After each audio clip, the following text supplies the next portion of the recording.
तो आप सभी के श्रद्धा को नमन करते हुए कार्यक्रम की ओर चले और करें शुरुआत एक भजन के साथ।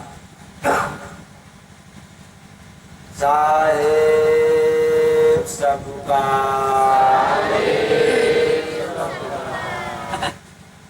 बंगला जब है आलीशान कोई जाता है इसमें, बंगला जब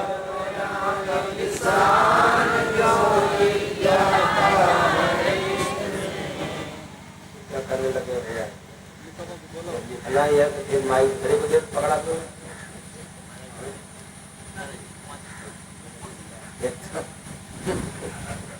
कलाकार मेरे साथ नहीं गा पाते नहीं।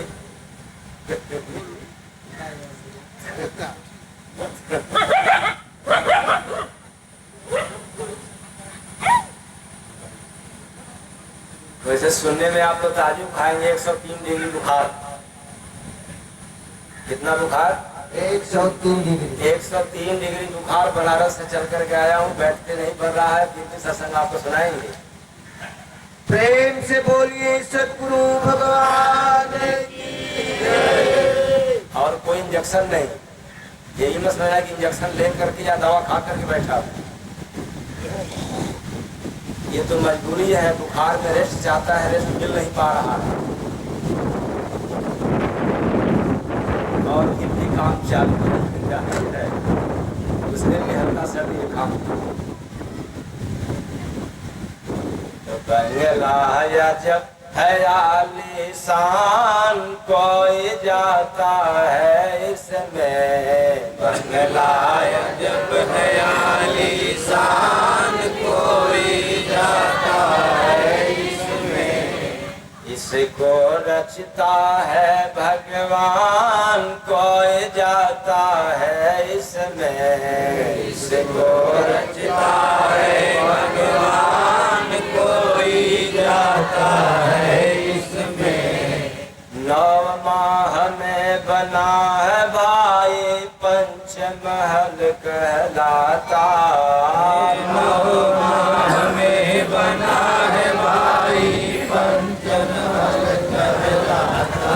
चलता फिरता रहे अचंभा संत भेद बतलाता, चलता फिरता रहे अचंभा संत बतलाता। बजता इसमें धुन वरदान कोई जाता है इसमें, बजता इसमें वरदान कोई जाता है इसमें। ये धुन वरदान का मतलब जो इसमें आवाज निकलती है, जो सुन लेता है उसका जीवन धन्य हो जाता है, तारन तार हो जाता है, आवागमन से मुक्त हो जाता है, उसको वरदान साबित हो जाता है। तो लगायने को खिड़की में जड़ा है 10 दरवाजा, लगायने को खिड़की में जड़ा है 10 दरवाजा। इसी में मंत्री हुकुम चलाता कैदी बना है राजा, इसी में मंत्री हुकुम चलाता कैदी बना है राजा। बन के रहते सुर दरबान कोई जाता है इसमें, बन के रहते सुर दरबान कोई जाता है इसमें। जिन 33 करोड़ देवी देवताओं की हम लोग पूजा करते हैं बाहरी, वो देवी देवता भी इस आलीशान मंदिर में वास करते हैं। प्रेम से बोलिए परम पिता जय गुरु वंदे भगवान की जय। उल्टा कुआं बना है इसमें, गली गुफा भी न्यारा, उल्टा कुआं बना है इसमें, गली गुफा है न्यारा। देखत कोई दास गुरु का बात बतावत सारा, देखत कोई दास गुरु का बात बतावत सारा। जिसका नाम रह गए निशान कोई जाता है इसमें, नाम रह गई निशान कोई जाता है इसमें। पवन 85 चले इसी में बहता नदिया नाला, पवन 85 चले इसी में बहता नदिया नाला। कोटिन सूरज चाँद है इसमें मिलते दीन दयाला, कोटिन सूरज चाँद है इसमें मिलते दीन दयाला। ये जितने निगुरा लोग होते हैं, निगुरा लोग का मतलब कि कोई संत महापुरुष के शरण में नहीं है, या जो भगवान के नाम पर भगवान को ढूंढने चल देते हैं, निकल देते हैं, या पूजा पाठ करने में समय व्यतीत कर देते हैं, तो आज सुन ले, इसी में मिलते हैं दीन दयाला, यानी परमात्मा भी इसी मन मंदिर में मिलता है। तो मंदिर प्रभु का है पहचान, क्या बात, कौन पहचानेगा? ये अंधे लोग नहीं पहचान सकते। तो प्रभु मंदिर प्रभु का है पहचान कोई जाता है इसमें, मंदिर प्रभु का है पहचान कोई जाता है इसमें। इसी महल में प्रेम पढ़ाई पढ़ के हंसा करता, इसी महल में प्रेम पढ़ाई पढ़ के हंसा करता। जय गुरु बंदे शब्द जनात, ये मत समझ लेना कि किसी और का नकल सुना रहा। अगर कबीर साहब का गाड़ी सुनाते तो इसमें नाम किसका रहता? और दरिया साहब का भजन सुनाते तो नाम किसका रहता? दरिया साहब। लेकिन जिसका नाम है वही सुना रहा। प्रेम से बोलिए सदगुरु भगवान की जय। जय गुरु बंदे शब्द जनाते बिनती बिरल करता, जय गुरु बंदे शब्द सुनाते बिनती करता। महल में सकल संपदा खान इसमें जाता है कोई, महल में सकल संपदा खान इसमें जाता है कोई। बंगला जब है आलीशान कोई जाता है इसमें, बंगला जब है आलीशान कोई जाता है इसमें। साहेब सदुकार तो अभी आप लोगों ने सुना भजन, और इस धाम पर मतलब गालूदास बाबा जी के स्थान पे, और बड़ा ही सुनहरा अवसर है जो आज शिव पूजन यादव जी के माध्यम से आप लोगों को अवसर मिला।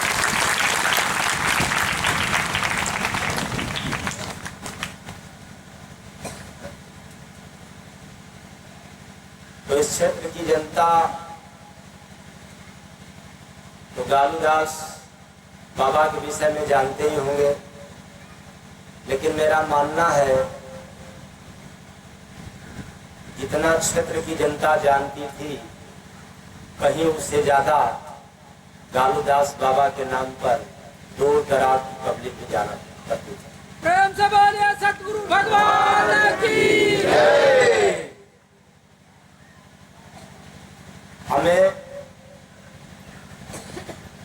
अनुभव है, इस बात की पुष्टि करना चाहता हूं। अनुभव की बात इसने कहा यदि मैं ज्ञानी कहता कि मैं बहुत बड़ा ज्ञानी हूं तो बेवकूफी है, क्योंकि मेरे पास ज्ञान नहीं है। ऐसा क्यों? ज्ञान आप लोगों के पास जाता है, मेरे से ज्यादा है, बहुत ज्यादा है, इतना ज्यादा है यदि मैं जितना कहूं उससे भी ज्यादा आप लोगों के पास ज्ञान है। लेकिन यह भी एक सत्य है कि मेरे पास अनुभव ज्यादा है, सो आप लोगों के पास नहीं है। इसलिए मैं अनुभव की बात कह रहा हूं कि जिस क्षेत्र में कोई महात्मा, कोई महापुरुष होता है, उसकी ख्याति, उसका कीमत क्षेत्र की जनता तब जानती है जब वो क्षेत्र से नहीं बल्कि दुनिया से चले जाते हैं। वैसे जैसे गांव घर में बुजुर्गों का कीमत तब पता चलता है जब घर से चले जाते हैं। ये बताओ, ज्ञान की बात है कि अनुभव की बात है? तो आप लोगों के पास ज्ञान है लेकिन कभी इसका पालन नहीं किया। मेरे पास अनुभव है इसलिए मैं इसका पालन करता हूं। जब तक बुजुर्ग रहते हैं, बुजुर्ग हो जाने के बाद उनके पास न समय कोई देता है और ना ही कोई इतना हालचाल पूछता है। लेकिन चले जाने के बाद तो एक बार जरूर कहते हैं कि जैसे द्वार क्या लग रहा है, हरा पूरा कि सब सूना सूना। बूढ़ा कुछ करता नहीं था लेकिन लोग कहते हैं कि नहीं अब सूना लग रहा है।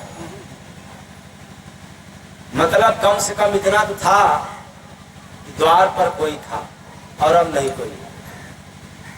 लेकिन यह महसूस तब होता है चले जाने के बाद।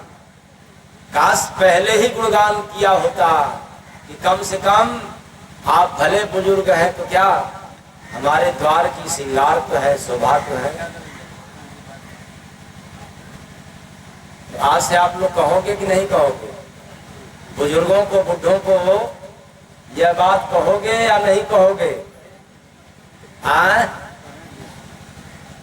क्या बात? कहना मत भूलना, मरने के बाद कहोगे तो बुढ़ा सुनने के लिए नहीं आएगा। जिंदा है उसको सुना लो, क्योंकि अब वो जाने का नंबर आ गया। पता नहीं कब पैगाम आ जाएगा और श्री राम नाम साध्य हो गया। तो दरवाजे का श्रृंगार था, शोभा था।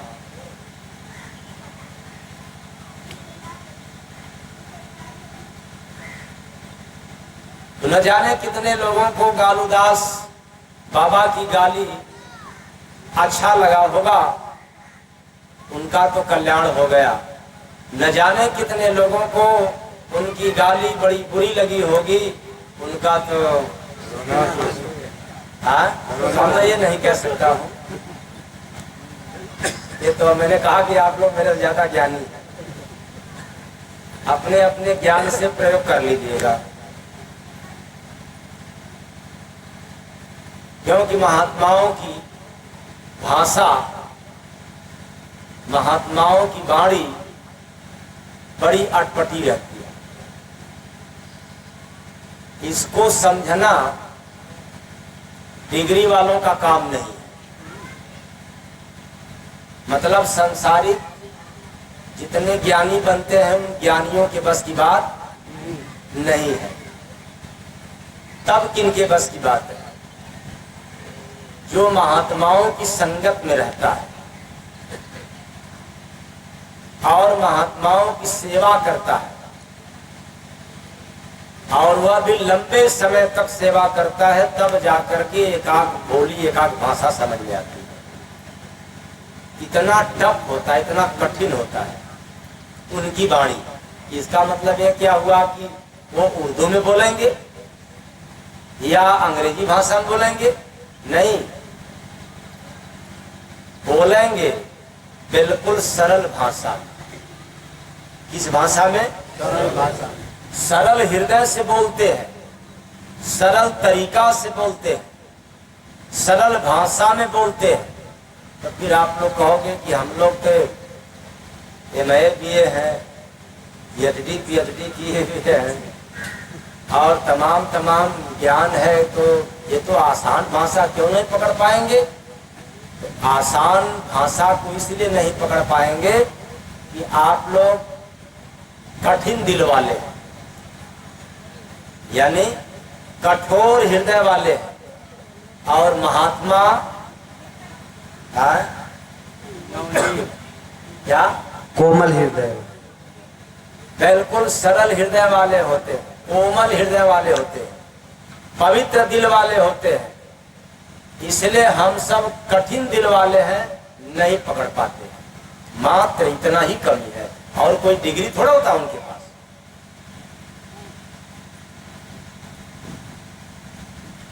कहां सरल और हम लोग कहां कठिन। अब तो बड़ा मुश्किल है भाषा को पकड़ना। खग जाने खगही का भाषा। अगर आप भी मुलायम दिल वाले हो जाएं तो तुरंत पकड़ लेंगे। तो आप लोग सुनकर के हो गए मुलायम दिल वाले? हाँ,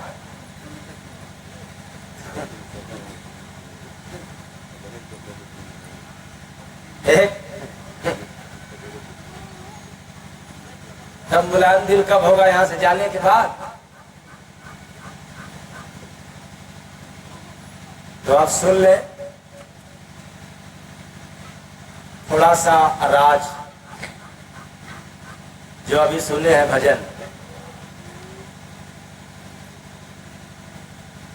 वो क्या था?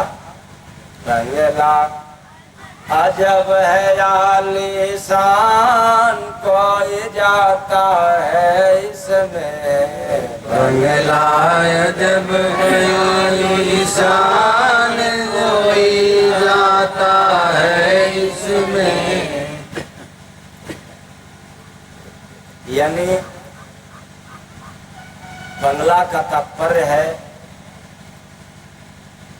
तमाम सुख सुविधा युक्त घर हो।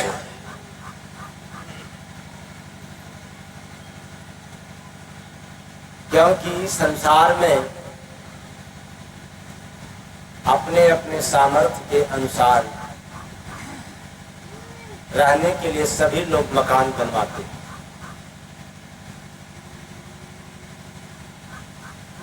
लेकिन कहीं कहीं बड़े से बड़े पूंजीपति लोग मकान बनवाते हैं, लेकिन वो थोड़ा औरों से हट करके और काफी लागत वाला, काफी सुख सुविधा युक्त, इसलिए उसको बंगला कहते हैं। इसलिए इस शरीर को मकान के साथ साथ बंगला भी कहते हैं। इसमें तमाम सुख सुविधा है, लेकिन दुर्भाग्य है कि भजन के लाइन में जो आखिरी में कहा गया है कि इसमें जाता कोई यानी कोई जाता है इसमें, यानी शरीर रूपी बंगला में कोई जाता है, हर कोई नहीं जा सकता। अब आप लोग कहोगे कि वाह, शरीर रूपी बंगला यानी मकान अपना, शरीर अपना, और हम लोग जाएंगे नहीं? कौन है रोकने वाला? तो अगर कोई रामचरितमानस पढ़ता होगा तो अध्ययन करके देख लेना, शरीर रूपी बंगला में यानी ये शरीर रूपी मकान के अंदर आप लोग अपनी मर्जी से नहीं जा सकते। क्यों नहीं जा सकते? क्योंकि इसमें जितना खिड़की दरवाजा है सब पर पहरा लगता है। क्या लगा हुआ है? पहरा लगा हुआ है। इसलिए भजन को ध्यान से सुनना। बंगलाया जब है आलीशान कोई जाता है इसमें, बंगला जब आलीशान कोई जाता है इसमें, कोई जाता है इसमें, कोई जाता है इसमें, इसको रचता है भगवान, कोई जाता है इसमें, इसको रचता है भगवान, कोई जाता है इसमें। इसको रचने वाला कौन? भगवान। इसको रचता है भगवान, कोई जाता है इसमें। यानी मन मंदिर में सबका प्रवेश नहीं है, इसलिए प्रवेश वर्जित।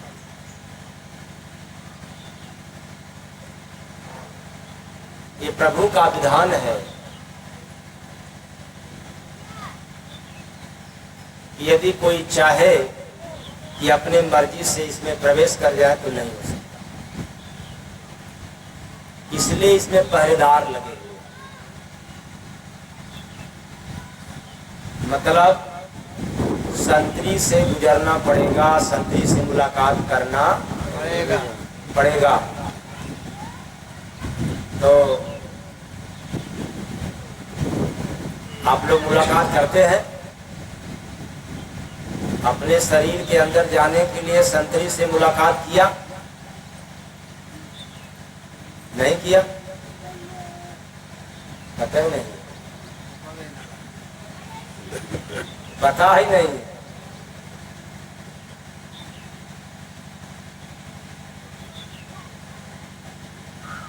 तो देवताओं का वास है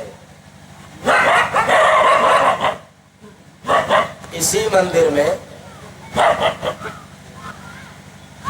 जितनी भी इंद्रियां हैं, उस इंद्रियों पर देवताओं का स्थान है, ठहराव है, वास है। इसलिए बगैर उनसे मिले आपका प्रवेश नहीं हो सकता।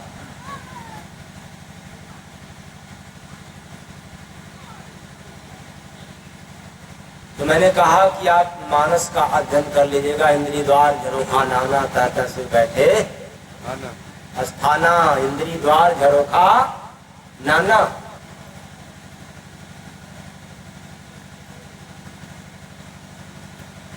वो सब जगह पर बैठे हैं। सुर, सुर माने देवता, तो देवता लोग हैं। तो जैसे गुदाचक जो मल द्वार होता है, उस पर किसका वास है? गणेश भगवान का। किसका? गणेश भगवान। अब जब व्याख्या करने लग जाएंगे तो फिर भजन की जो सारांश है क्या हो जाएगा? खत्म नहीं होगा। तो मल द्वार पर गणेश देवता का स्थान है। वहां पर वो पहरा देते हैं। ऐसे ही मूलाधार से लेकर के जितना है चक्र साहब बैठे पड़े हैं। परमिशन लेना पड़ेगा,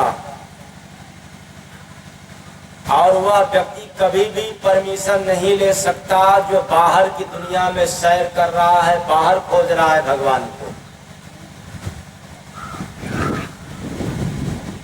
परमिशन वही ले सकता है जो मंदिर में बार बार जाने की सिफारिश करता है, बार बार अंदर जाने का प्रयत्न करता है, प्रयास करता है। परमिशन उसी को मिलता है। तो अब आप लोग बताएं, बार बार अंदर जाने का प्रयास करते हैं या बार बार बाहर जाने का? हाँ,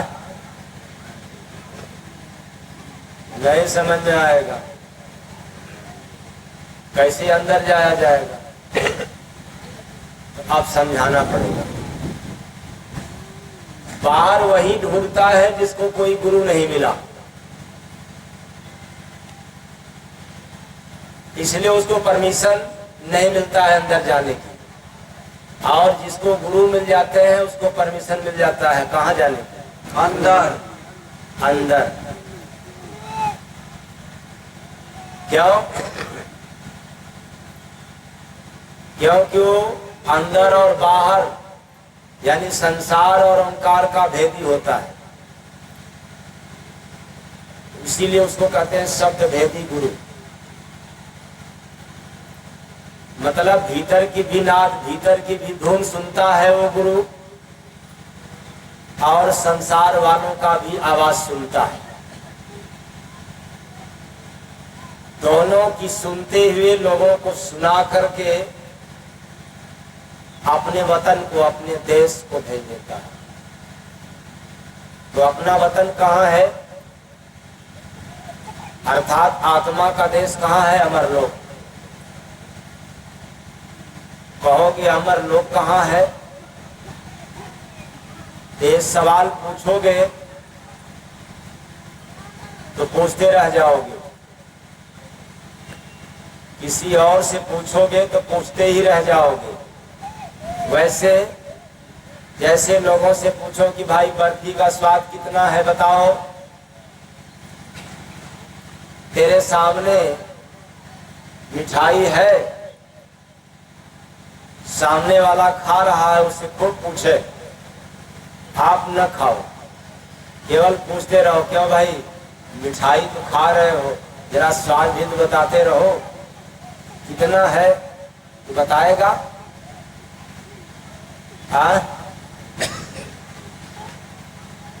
हाँ बताएगा।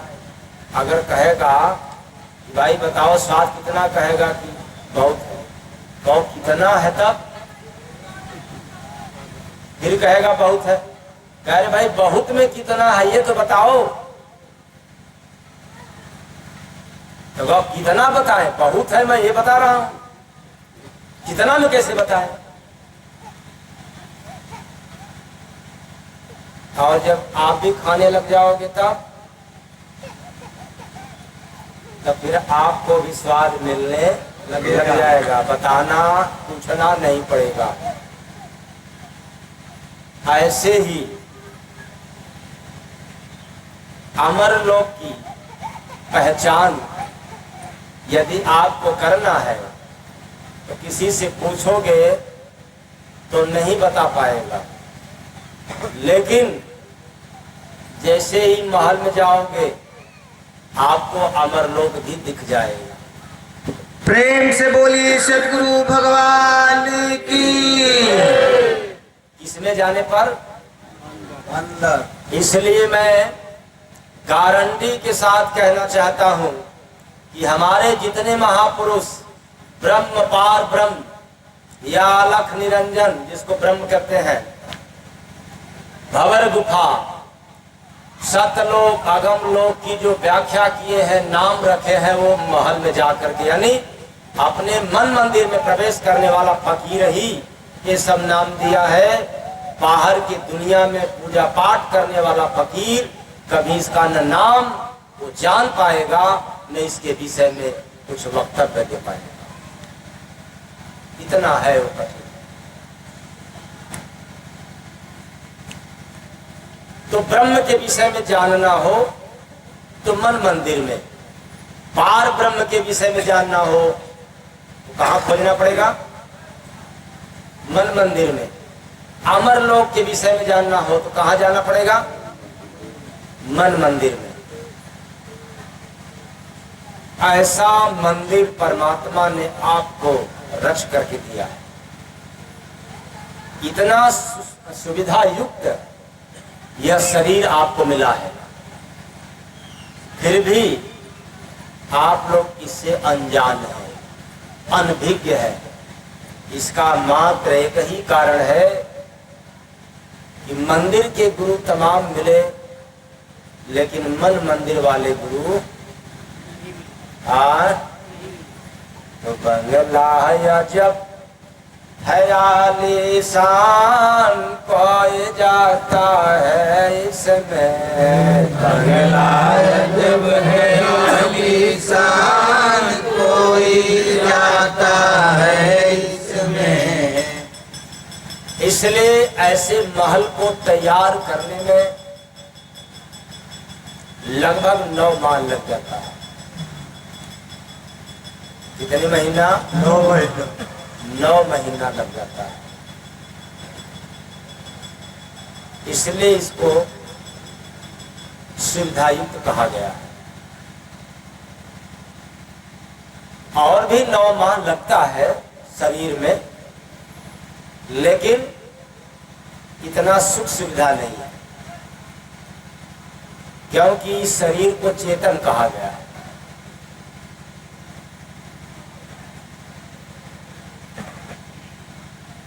और जितना भी शरीर है उसको चेतन नहीं कहा गया। चेतन मतलब उसमें चेतने का सामर्थ्य नहीं है, लेकिन इस शरीर को पा करके चेतने का सामर्थ्य है, समझने और बुझने का पावर है, किसी अन्य शरीर में नहीं है। इसलिए अचेतन प्राणियों, जिस महल की आज विषय में सुन रहे हैं, उसको रचने में यानी बनने में, तैयार होने में कितना समय?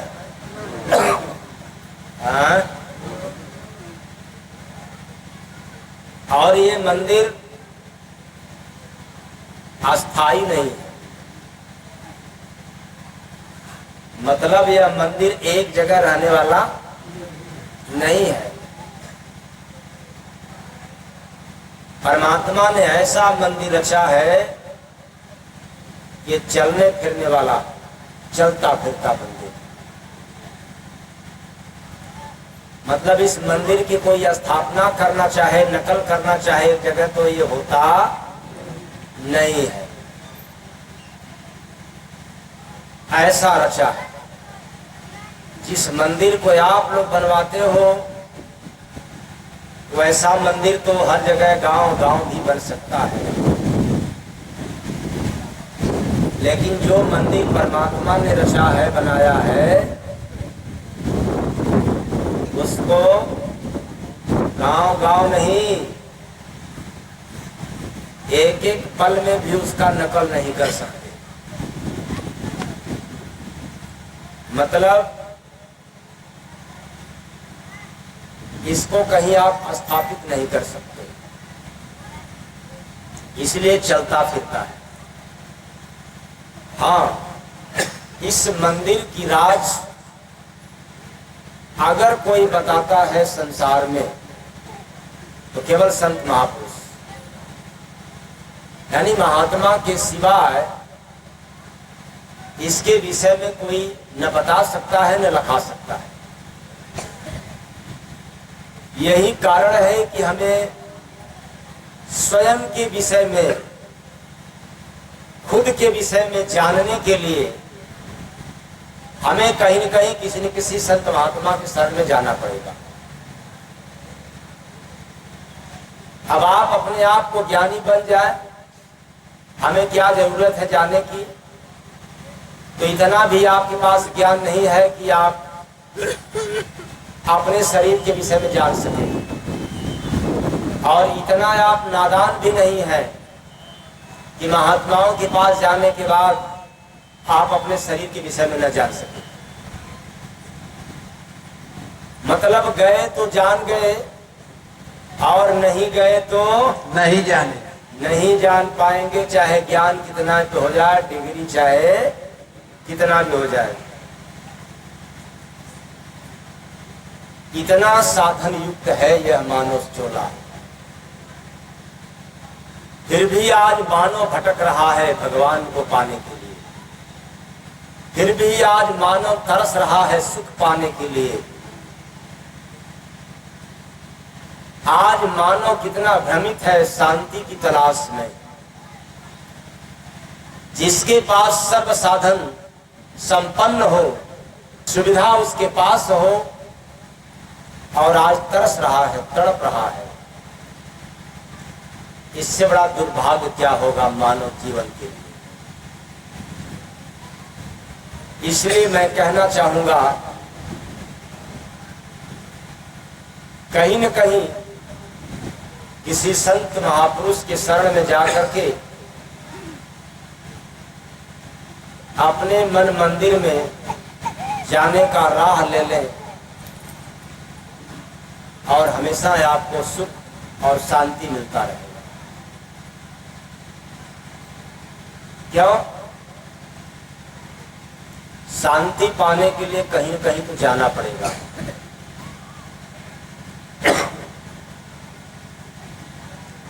नहीं जाएंगे तो नहीं मिलेगा। शांति की तलाश करते हैं नहीं आप लोग? हाँ, शांति की तलाश करते हैं। कहाँ मिला अब तक?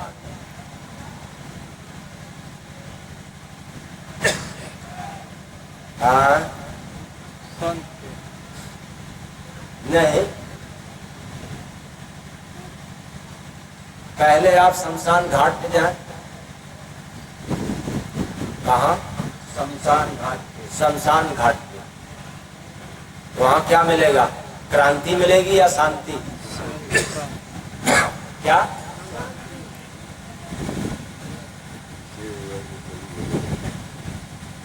तो वहां पूजा पाठ करके आपको शांति मिलता है या बिना पूजा पाठ किए? बिना पूजा पाठ। इसलिए शंकर भगवान कितने चालाक थे। छोड़ो पूजा पाठ अंडा घंटा,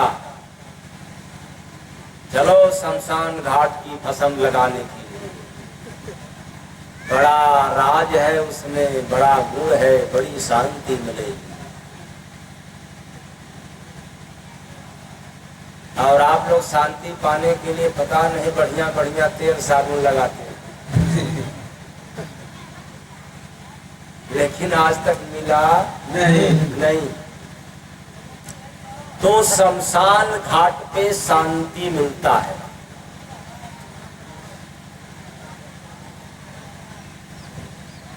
धार्मिक स्थल पर जाएंगे तो आपको शांति मिलेगा। तो लोभी किस्म के व्यक्ति सोचेंगे कि नहीं, हमको तो धन में शांति है,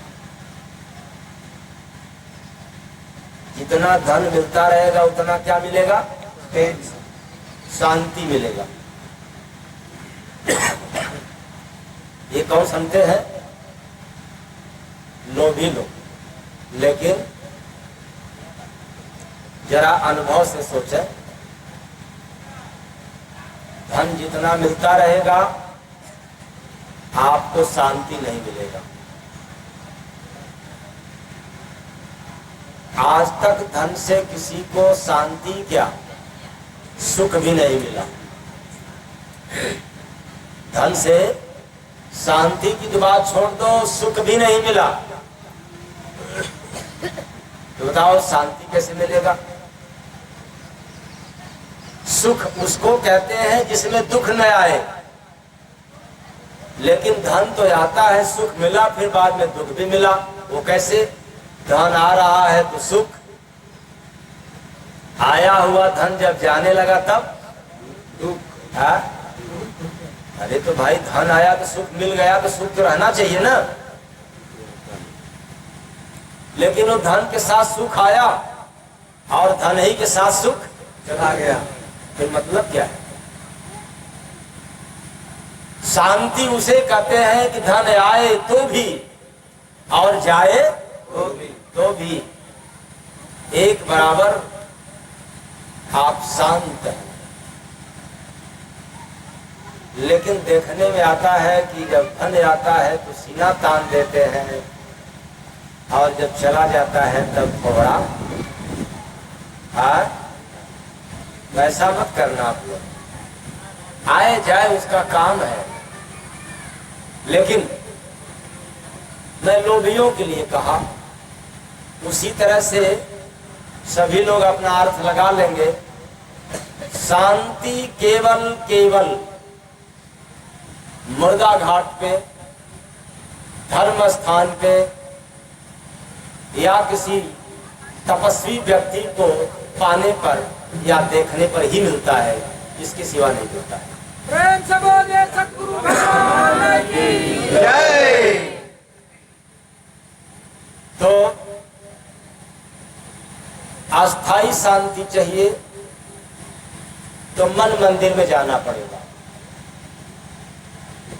क्योंकि शांति पैसे से नहीं मिलता। अगर पैसे से मिलता तो जितने पैसे वाले हैं ये गरीबों को बहुत धमकाते, क्या कह करके, देखो मेरे पास धन है ना, बहुत शांति है, क्या तुम लोग पगलाए हो, आओ तुम भी धन ले लो, तुम्हें मैं दे रहा हूं, शांति मिल जाएगा। तो धनी लोग देते हैं कि नहीं? हाँ, नहीं देते हैं, क्योंकि जानते हैं कि हम धन देंगे तो शांति मिले न मिले, लेकिन हमारा धन क्या हो जाएगा? बढ़ जाएगा कि घट जाएगा? घट जाएगा। घट जाएगा। लेकिन शांति कभी घटता नहीं। तो पैसे वाले शांति रख लिए होते, मिलता नहीं। पूरी दौलत लुटाने के बाद भी शांति को नहीं खरीदा जा सकता। यह ही कहा जाए शांति मुफ्त में मिलती है, मुफ्त में। बस शांति पाने का अधिकारी होना चाहिए, पात्र बनना चाहिए। अगर आप पात्र बनोगे तो आपको शांति मिलेगी, और आप पात्र नहीं बनोगे तो आपको शांति मिलने वाला नहीं है। तो पात्र बनने के लिए जाना पड़ेगा। कहाँ जाना पड़ेगा? संत चरण, हाँ, संतों के शरण में। खैर, इस टॉपिक को इस जगह रोक दे रहा हूं। बात बंगला की है, यानी शरीर रूपी बंगला की। ये आलीशान है, क्योंकि इसको रचने वाला कौन? भगवान, स्वयं भगवान है। और इसमें सुख सुविधा तमाम है, तमाम खिड़की इसमें लगा हुआ।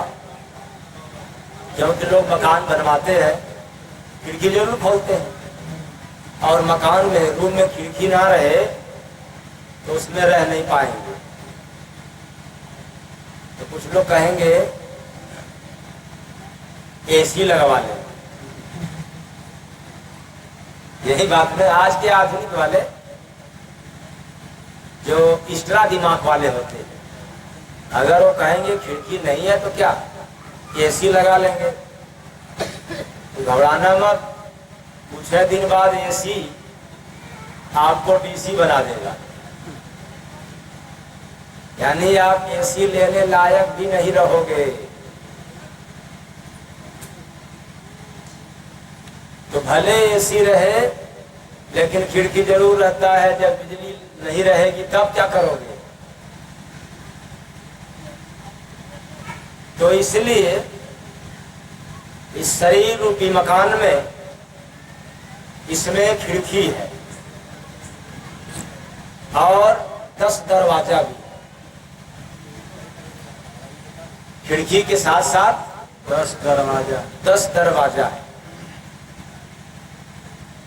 तो नए लोग ज्यादा देख रहा हूं, पता नहीं 10 दरवाजा का नाम जानते होंगे कि नहीं। इस शरीर में 10 दरवाजा है, कितने लोगों को पता है? नाम सहित नाम। अच्छा ठीक है, कुछ लोग ऐसे उठा रहे हैं, कुछ लोग ऐसे उठा रहे, मतलब कोई सीधा नहीं उठा पा रहा।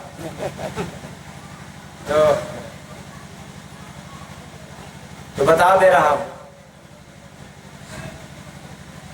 इसमें 10 दरवाजा है,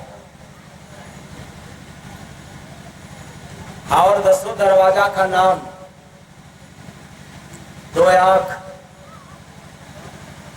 और दो कान, दो नाक, कितने हो गए? 6। बस याद करते रहना। और एक मुख, गिनती आप लोग सही है ना? कितना हुआ? 7। 7। दो नीचे का द्वार, 9। अभी तो एक बाकी है। जी आय? जी। और एक त्रिपुटी, 10। 10वां द्वार।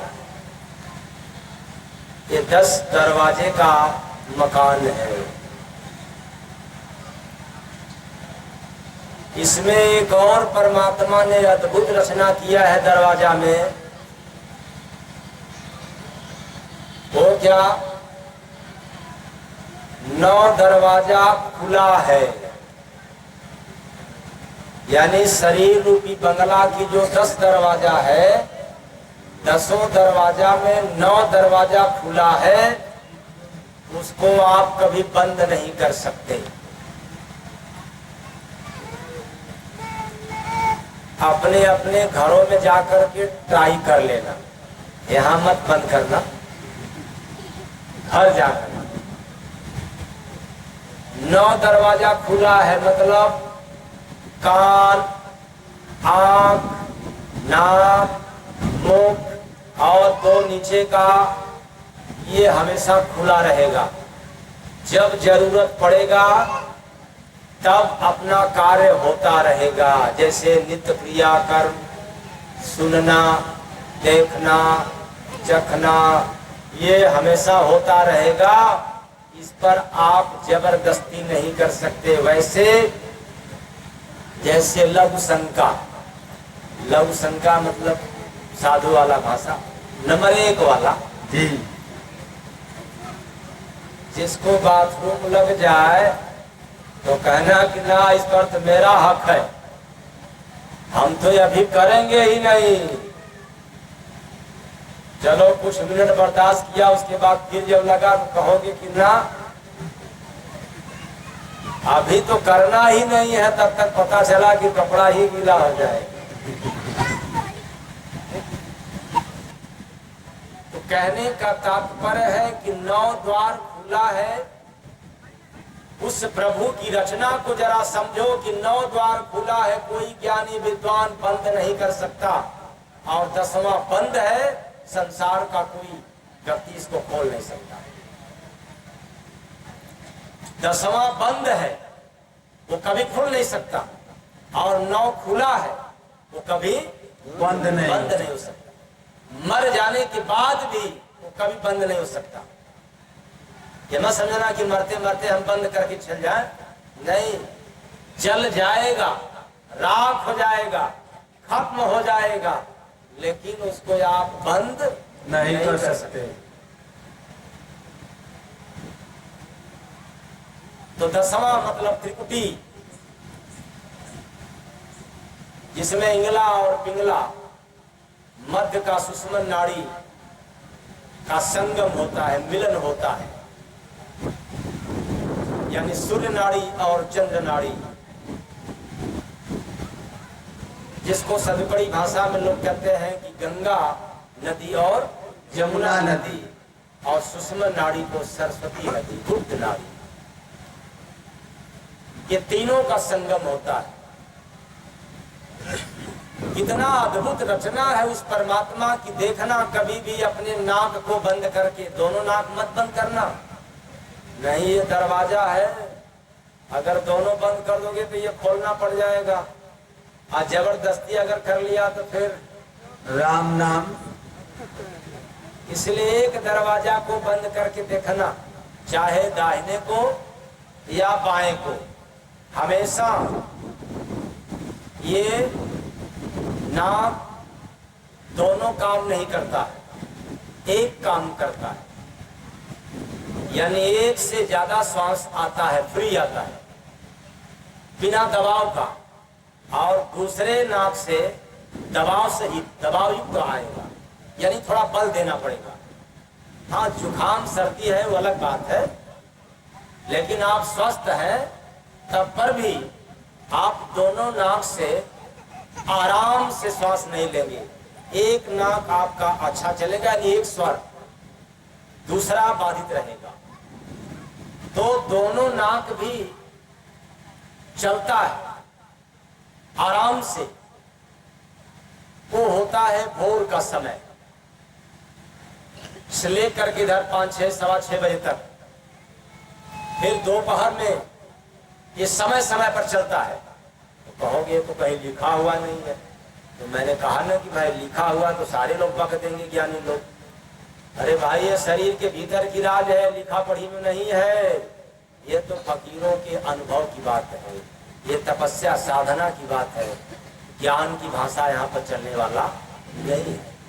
ये खुलता है, ये दोनों नाक से दोनों स्वर अच्छे तरीका से चलता है, लेकिन थोड़े समय के लिए, लिमिट समय में।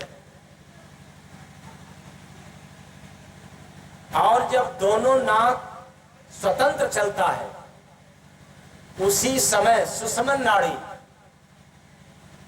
प्रकट होने को होती है। लेकिन तब जब कोई शरण में रहता है गुरु के, तब जय। मतलब गुरु के शरण में नहीं है तो दोनों नाक स्वतंत्र चल रहा है तो भी, पिंगला पिंगला दोनों चल रहा है तो भी आपका ये त्रिकुटी खुलने वाला नहीं है। कुल मिला जुला करके जिंदगी में मानव जिंदगी में महात्मा अनिवार्य है। अगर ऐसा नहीं है तो दुर्भाग्य। तो इसमें प्रभु ने रचा है इंगला नाड़ी पिंगला। 72,000 नस नाड़ियां हैं। 11 का विशेष कार्य होता है, 11 नाड़ियों का। और 11 में 3 जो नाड़ियां हैं प्रमुख हैं, इंगला पिंगला और सुषुम्ना नाड़ी। तो जिसका इंगला पिंगला और सुषुम्ना नाड़ी जाग जाती है, वही शरीर के विषय में जानता है। ज्ञानी कितना भी हो जाए, मैं दावे के साथ कहता हूं कि पूरी रामचरितमानस रट डालो। गीता का पाठ बिल्कुल जुबान पे हो जाए, आप मंत्र बिल्कुल अच्छे तरीका से रट लिए हो, फिर भी ये ज्ञान शरीर के काम नहीं आने वाला है। जो ही ये तीनों नाड़ियां आपकी जागृत हो गई, आप जागृत अवस्था में हो गए। जागा हुआ व्यक्ति ही शरीर के विषय में जानता है। और जिसने शरीर के यानी मन मंदिर में अपने महल के विषय में जान गया, तो महल में ही तो बैठा है घूंघट का, कबीर की बाड़ी, घूंघट का पट खोल ले तो है पिया, वो तो तेरे अंदर है, तेरे पास, वो कहीं दूर नहीं। इसलिए इतना सुंदर, इतना सुविधायुक्त शरीर पा करके और आप लोग आज भटक रहे हैं सुख शांति के लिए, भगवत प्राप्ति के लिए, तो ये सौभाग्य है या दुर्भाग्य है? इतना ही नहीं, और भी है।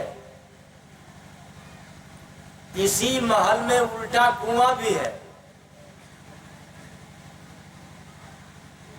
उल्टा कुआं देखे हैं?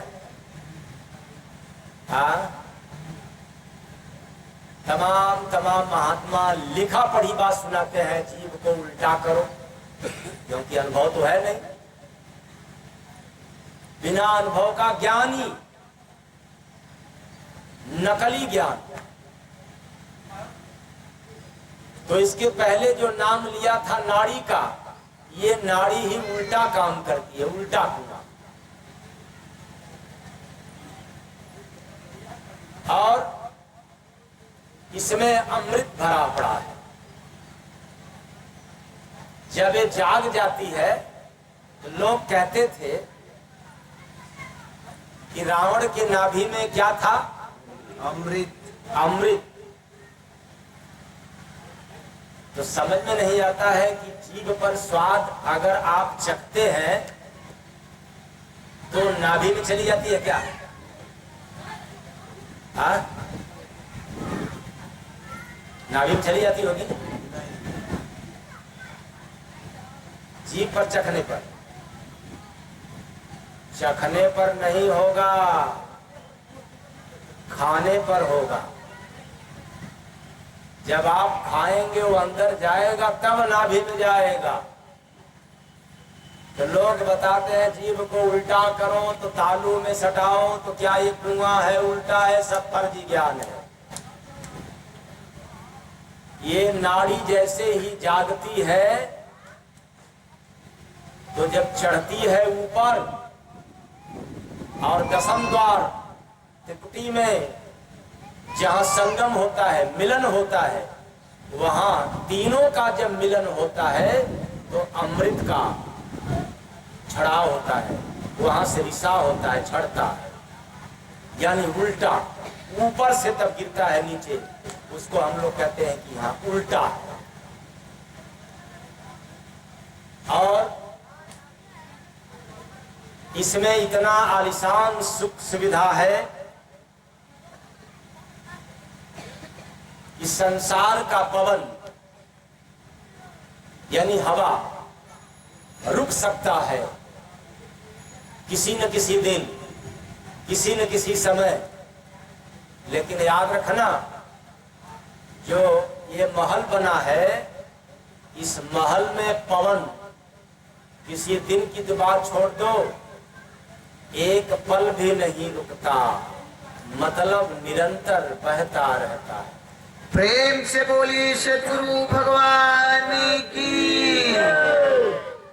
है पर्दा खोलेंगे, राज खोलेंगे तो खोलते ही चलेंगे, बहुत टाइम लग जाएगा।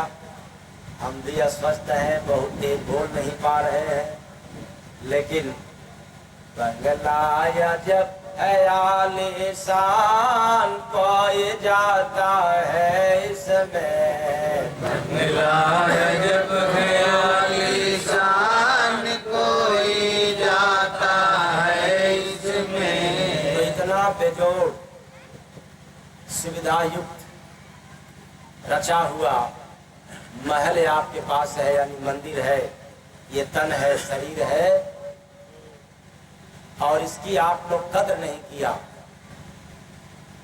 इसी कारण से अभिमान हो गया। क्योंकि जो कदर करता है वो अभिमानी नहीं होता, जो सबका सम्मान करता है, कदर करता है, वो कभी अभिमानी नहीं होता। और जो अपना कद्र करवाना चाहता है वो सबसे बड़ा गद्दार और समाज में अभिमानी पुरुष होता है। प्रेम से बोलिए सतगुरु भगवान की जय। तो आप लोग इस मंदिर को पा करके, यानी तन को पा करके कीमत नहीं समझा, केवल काम, क्रोध, लोभ, मोह में ही शरीर के जीवन बर्बाद कर दिया। इसीलिए पाए थे क्या मानो चोला, लगता है मर जाने के बाद फिर पा जाओगे क्या? ऐसा कितने लोगों को गट्स है या ज्ञान है? नहीं है।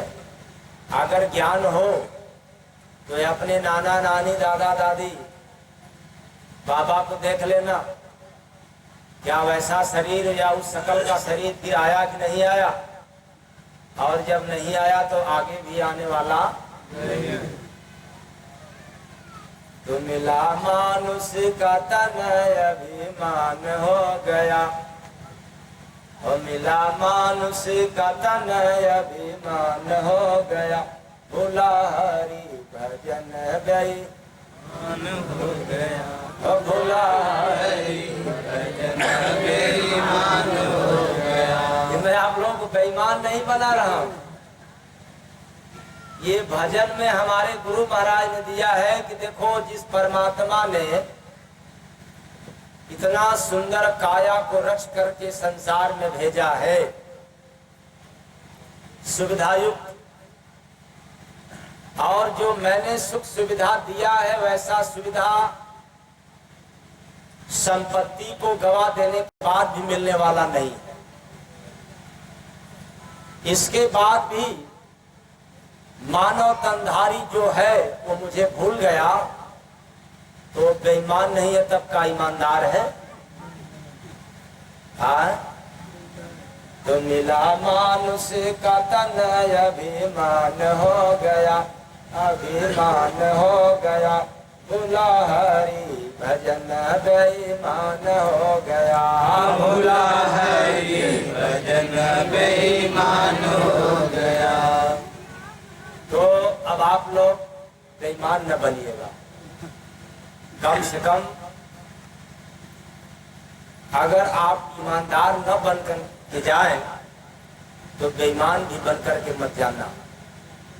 तो बेईमान का मतलब सिर्फ इतना ही नहीं कि आप बेईमानी नहीं किया, अरे इससे ज्यादा बेईमानी क्या करोगे, जिसने आपको भेजा उसी को आपने भूल गया।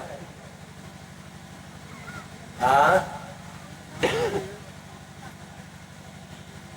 जिसने आपको भेजा, कहाँ भेजा, धरती पर, और उसी को भूल गया।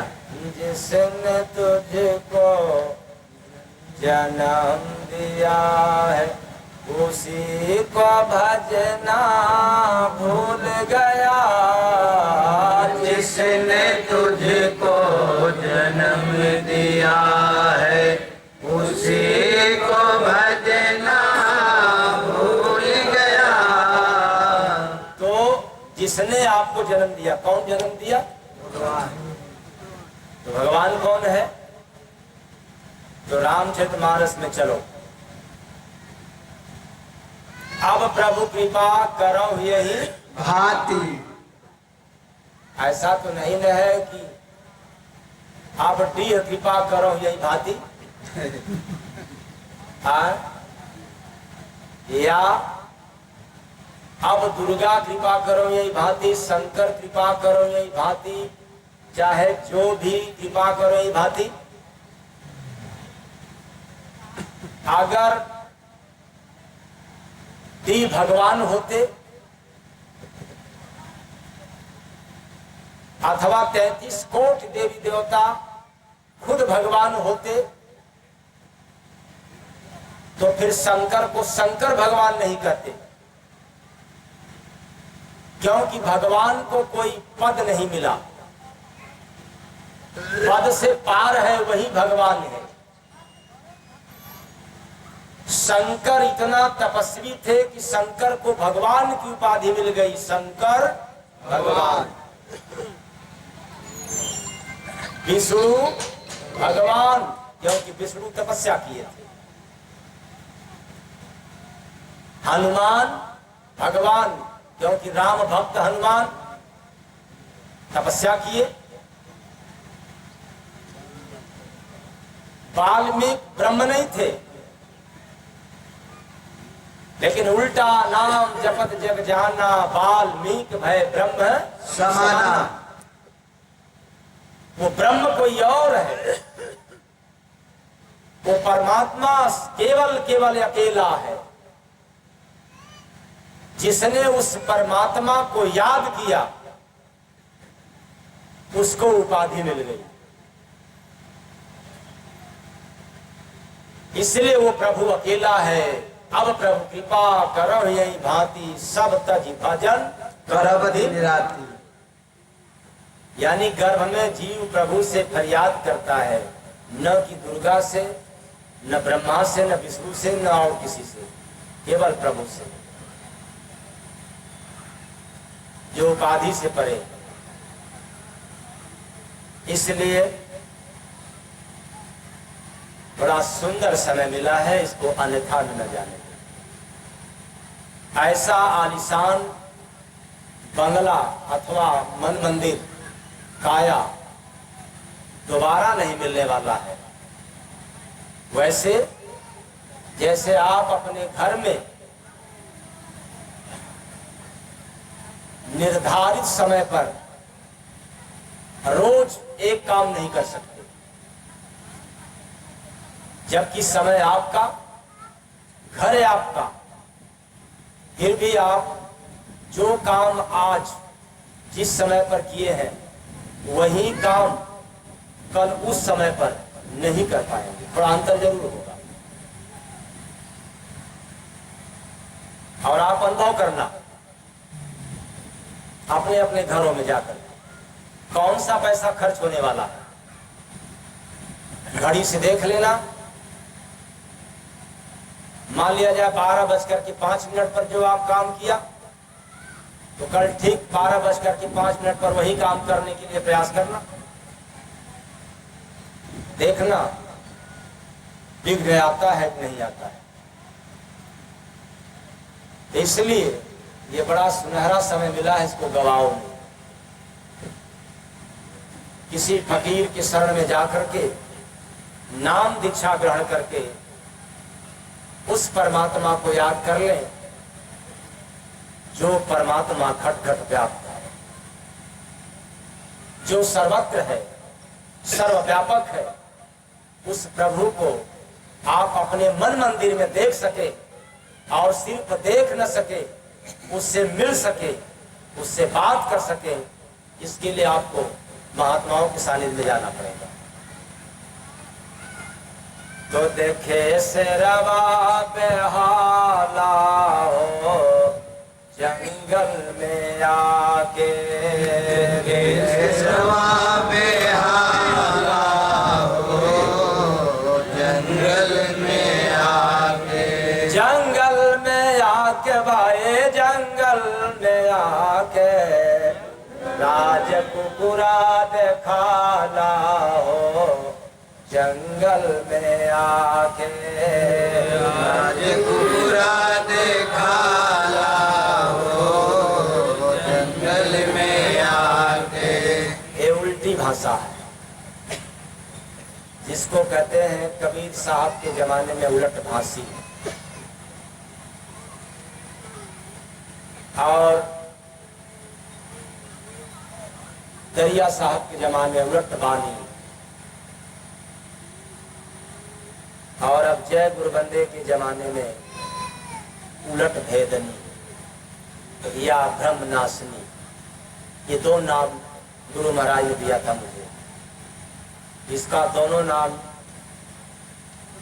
सही साबित होगा। ये प्रमाण है, धरा पे जब कबीर साहब आए थे, ऐसी ऐसी बाणी, उल्टी बाणी में सुनाया कि जिसका वेद पुराण में नाम नहीं था।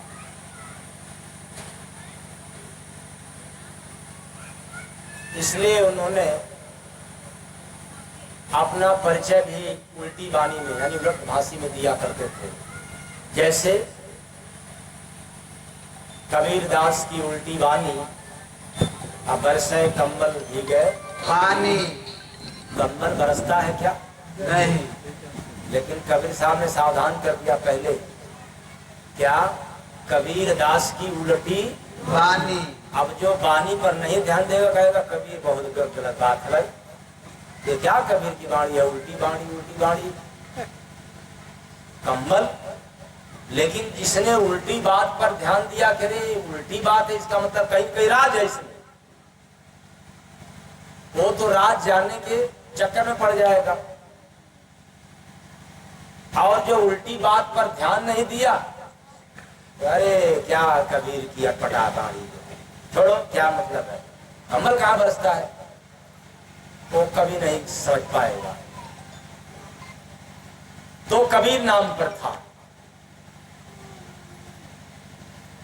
और दरिया साहब अपने जमाने में लिखा करते थे कि साधो घी उदेत घोरा नरियाई, मतलब घी मतलब तत्व, राज, अच्छी अच्छी बात। अगर समाज को बताया जा दिया जाए तो नरिया जाता है, कहता नहीं अच्छा नहीं। गंदी गंदी बात, गलत गलत बात कहा जाए तो मानने को तैयार पतिया जाएगा, और सही बात कहा जाए तो वो मानने को तैयार नहीं है। इसलिए साधो की उदित घोड़ा नहीं है। और अब जय गुरु वंदे नाम पर तो आप लोग सुन ही रहे हैं इस समय। तो ये धरा पर उल्टी भाषा तीसरे नंबर पर है जय गुरु वंदे नाम का।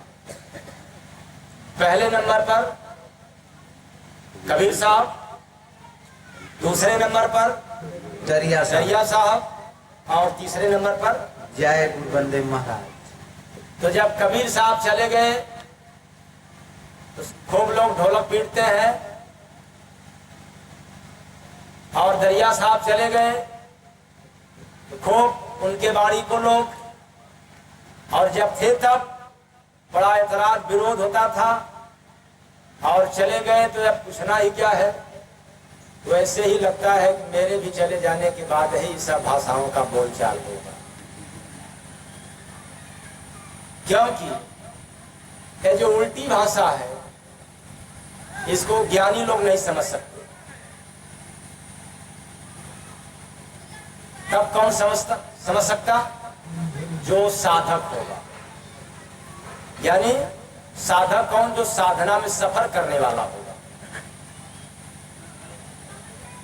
इसलिए ये बात बड़ा उल्टा है कि देखे शेरवा बेहाला हो जंगल में आके, तो मानव शरीर रूपी जंगल में आत्मा रूपी शेर आकर के बेहाल है। अर्थ मिल गया? सुनने में उल्टा और समझने में सीधा हो गया। मानव शरीर रूपी जंगल में आत्मा रूपी शेर आज बेहाल है, और इसलिए बेहाल है इस मानव शरीर रूपी जंगल में राज कर रहा है। कौन? कुक्कुर यानी कुत्ता। कुत्ता कौन? काम रूपी कुत्ता। आप लोग काम करते हैं ना? ये मानव शरीर को पा करके सुबह से लेकर के शाम तक केवल क्या नशा रहता है? काम करने का या हरि का नाम लेने का? काम करने का। काम करने का। तो सबसे ज्यादा परेशान कौन करता है? काम करता है या हरि का नाम? काम। काम करता है। तो काम शरीर का राजा बन गया, राज कर रहा है। इसलिए आत्मा रूपी शेर आज बेहाल है काम के चक्कर में। तो जब तमाशा देखे भाई जंगल में हम जाके, जब तमाशा देखे भाई जंगल में हम जाके, रानी बनी है बिल्ली इसमें मुसवा का संग पाके, रानी बनी है बिल्ली इसमें मुसवा का संग पाके। अजब गजब खेल हमने देखा इस मानव शरीर रूपी जंगल में। वो क्या? माया रूपी बिल्ली, माया रूपी बिल्ली रानी बनी है। किसका संग पा करके?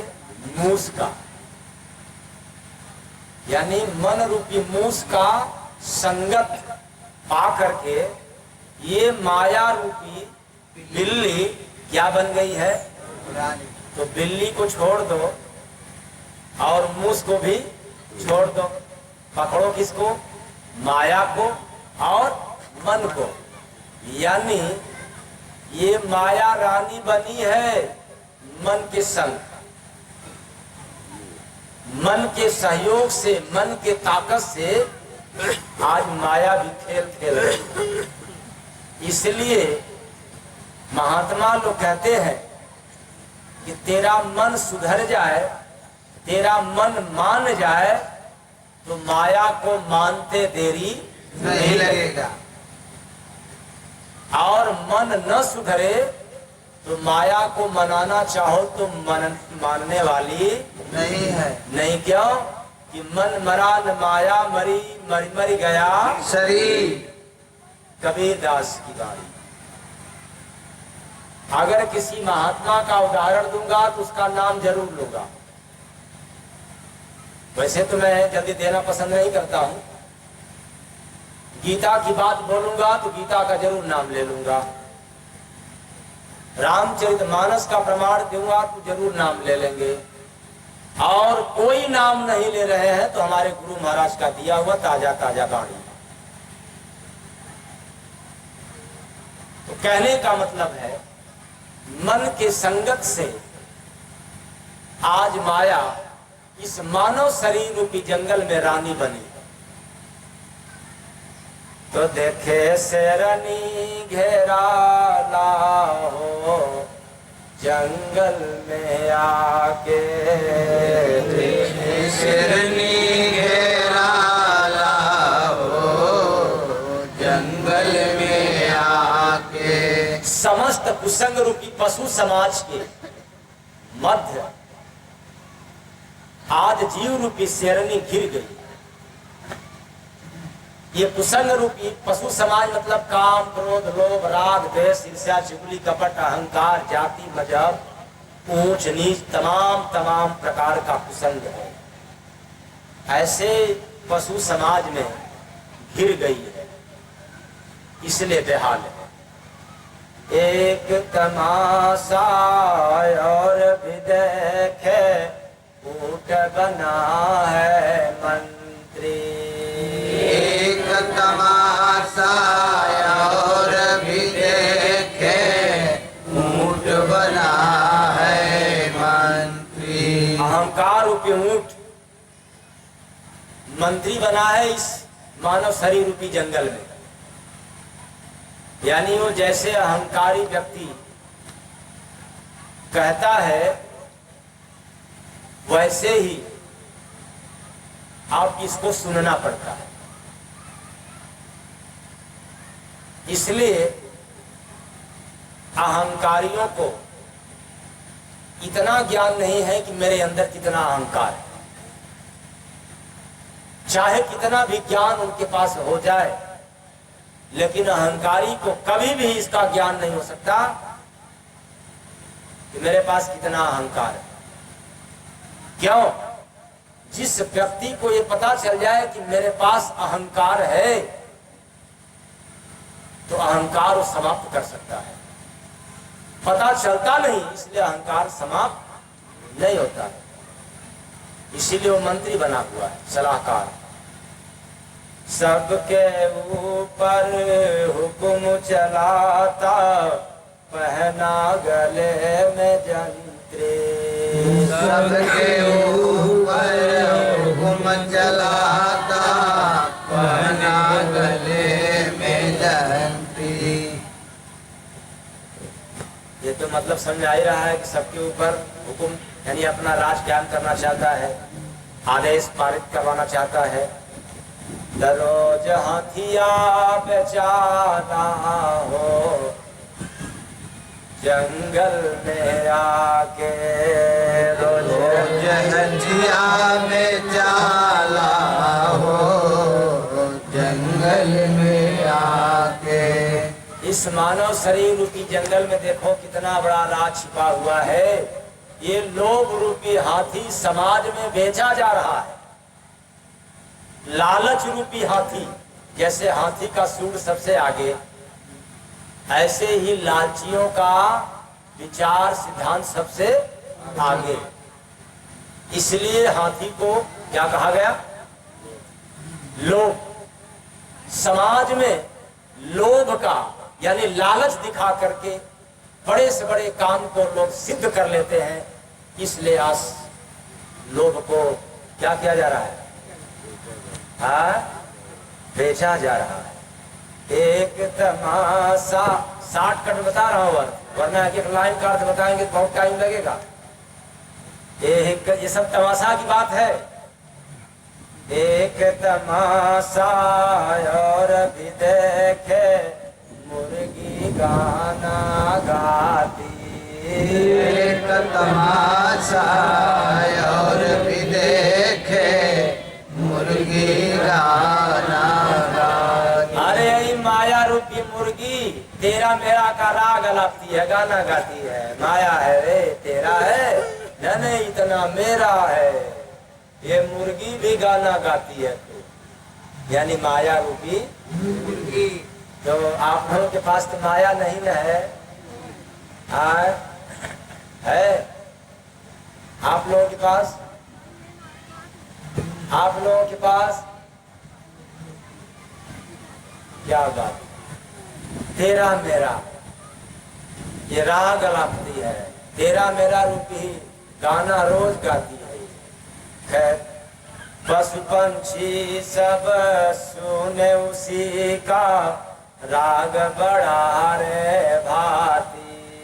पशु पंछी भी सुने उसका राग बड़ा रे भाती। यानी कुसंग रूपी पशु और जीव रूपी पंछी सब सुन करके बड़ा धन्य मानते हैं कि अरे तो बड़ा बढ़िया है, बांट दिया कर मैंने, ये तेरा है मेरा नहीं है, और ये मेरा है तेरा नहीं है।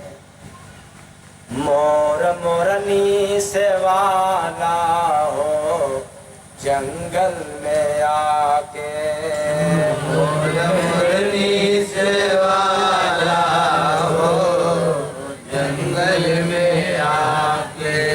तो ये मनमत रूपी मोर और मूर्खता रूपी मोरनी इस संसार में पाला पोसा जाता है। मनमत और मूर्खता, यानी जो मनमत का मतलब होता है मतानुसार, अपने मन के अनुसार। हमार मन, यही ना आप लोग कहते हैं हमार मन, यानी मेरा मन, तू क्या करेगा? बस जैसे ही कहा वो मोर हो गया। मनमत रूपी मोर और मूर्खता रूपी मोरनी, यही जंगल में पाला पोसा जा रहा है। एक तमाशा और भी देखे हंस सांप को खाता। एक तमाशा और भी देखे हंस सांप को खाता। क्यों, ये कहीं आप लोगों ने देखा है कि नहीं? हाँ, नहीं देखे? इसका मतलब कि मैं झूठा सुना रहा हूं। जब आप लोग संसार में नहीं देखे तो झूठा ही न होगा, और मैं देखा हूं वही तो कह रहा हूं, क्योंकि ये लिखने पढ़ने में तो है नहीं। अब जाओगे वेद का अध्ययन करने के लिए तो मिलेगा ही नहीं। ये तो वेद से पार की बाड़ी है। इसलिए अचेतन प्राणियों, सगुरा रूपी हंस, सगुरा रूपी और निगुरा रूपी नेवला। सगुरा का नाम आया इसलिए निगुरा में कह दे रहा हूं, यहां पर अर्थ नहीं है इसका। तो निगुरा कहते हैं नेवला को, और सगुरा को कहते हैं हंस। कपट रूपी सांप को खा जाता है, यानी जो सगुरा व्यक्ति होता है, जो साधक होता है, जो भक्ति भजन सत्संग सुनने वाला होता है, उसके अंदर कपट नहीं होता, वो हजम कर जाता है, समाप्त कर जाता है।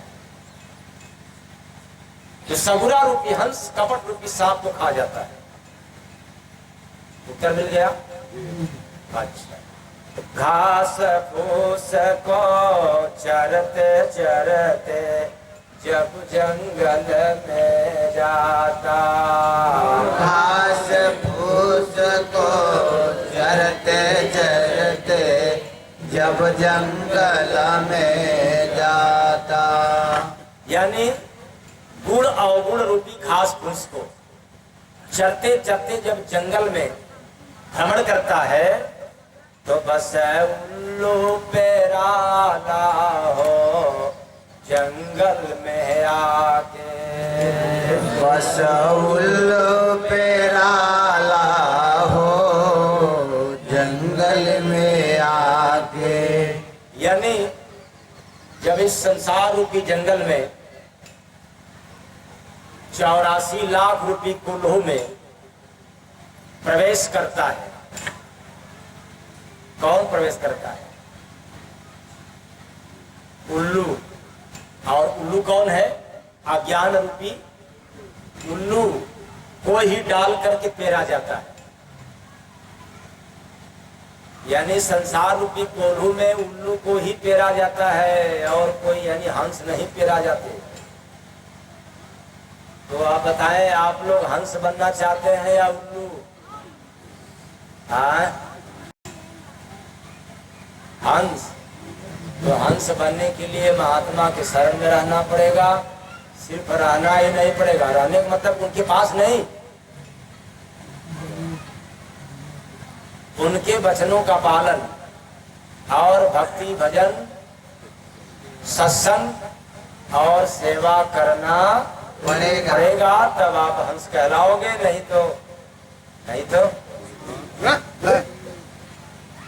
तो एक तमाशा और भी देखा, बरसा जोर से पानी। एक तमाशा और भी देखा, बरसा जोर से पानी। तो कहोगे ये कौन सा बड़ा तमाशा है? ये तो कभी कभी बरसात हो ही जाता है तेज, लेकिन उस बरसात की बात मैं कह रहा हूं जिस बरसात को देखने के लिए चमड़े की आंख नहीं काम देता। उस बरसात को देखने के लिए तीसरी आंख की आवश्यकता पड़ती है। इसलिए हमने मानव शरीर रूपी जंगल में देखा एक और तमाशा। क्या? कि जब संत रूपी मसीहा की दया से प्रेम रूपी पानी बरसता, प्रेम रूपी पानी किसके दया से? संत रूपी मसीहा से। तब क्या होता है? जय गुरु बंदे आग लगी तब सबकी भाई परेशानी। जय गुरु बंदे आग लगी जब सबकी हुई परेशानी। अरे ये कौन सी उल्टी बात है? एक तरफ संत सदगुरु रूपी मसीहा की दया से प्रेम रूपी बरसात जब होता है तो आग लग जाता है। हाँ, साधक के हृदय में विरह रूपी अग्नि पैदा हो जाती है। क्या पैदा हो जाता है? विरह रूपी अग्नि। और जैसे ही विरह रूपी आग लग जाता है तो कुसंग रूपी पशु समाज को परेशानी आ जाती है, बढ़ जाती है। क्या? जितना काम क्रोध लोभ राग द्वेष इत्यादि है सब परेशान हो जाते हैं और जल करके भस्म हो जाते हैं। सतगुरु भगवान जय। इतना ही नहीं, गुरु महाराज और भी राज सुनाए हैं इसके आगे। वो क्या?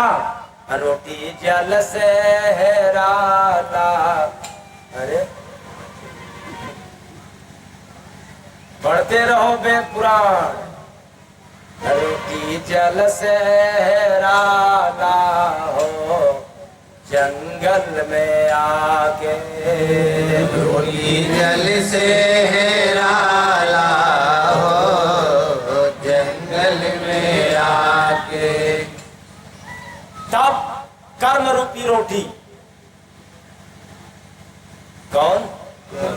कर्म रूपी रोटी प्रेम रूपी जल से ही सेका जाता है, अर्थात पकाया जाता है, इसके सिवाय पकता नहीं है। इसलिए जिसके पास कर्म है उसी के पास प्रेम है, जिसके पास प्रेम है उसी के पास कर्म है, और जिसके पास द्वंद है राग द्वेष है उसके पास प्रेम नहीं है। प्यार हो सकता है, मोह हो सकता है, लेकिन प्रेम नहीं हो सकता। तो बंगलाया जब है आलीशान कोई जाता है इसमें। बंगला